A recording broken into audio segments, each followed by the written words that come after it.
විශේෂයෙන්ම අපි අවුරුදු 27කට පස්සේ තමයි ලංකාවේ ජාතික ඛනිජ ප්‍රතිපත්තිය යාවත් කාලින කරලා පහුගිය දවසේ පාර්ලිමේන්තුවේ ඉදිරිපත් කරේ. ඉතින් මේක පිළිබඳ රටේ විද්වත් සාකච්ඡාවක් තිබුණා.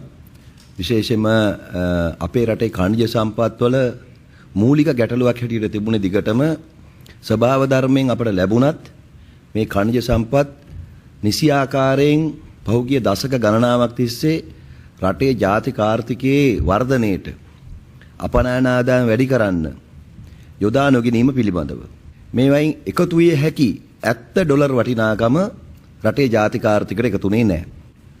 සාමාන්‍යයෙන් කියනවා අපි ටොන් එකක් $2000ට අපනයන කරොත් ඛනිජ වර්ගයක් උදාහරණයකට එක කිලෝ එකක් $20000කට අගේ වර්ධනය කරන්න පුළුවන් මට්ටමේවා තමයි අපි $2000ක් ආදායම ලැබලා තියෙන්නේ. දශක ගණනාවක් තිස්සේ යාවත් කාලීන නොවිච්ච ප්‍රතිපත්ති තත්ත්වයන් නිසා හුඟක් වෙලාවට ගවේෂණ බලපත්‍ර වලට විතරක් මේ ඛනිජ සම්පත් සීමා වෙලා තිබුණා.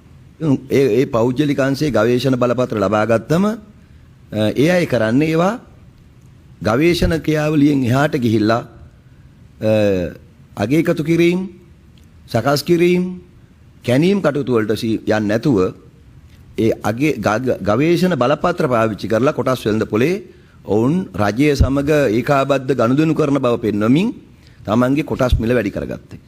එහෙම නැත්නම් මේ ගවේෂණ වලින් අඳුරගත්ත ප්‍රදේශ ඔවුන් අත්පත් කරගෙන ඉදිරි කාලයේදී මිල වැඩි කර ගැනීම සඳහා ඒවා පවත්වාගෙන යාම.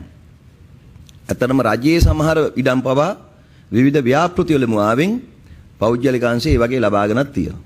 ඒ නිසා තමයි අපි දැන් මේ අලුත් ප්‍රතිපත්තිය තුළ මූලික අවධානය යොමු කරලා තියෙන්නේ ගවේෂණය, කැණීම් කිරීම, සකස් කිරීම, අගේ එකතු කිරීම කියන මේ ක්‍රියාවලියම නියාමනය කරන්න.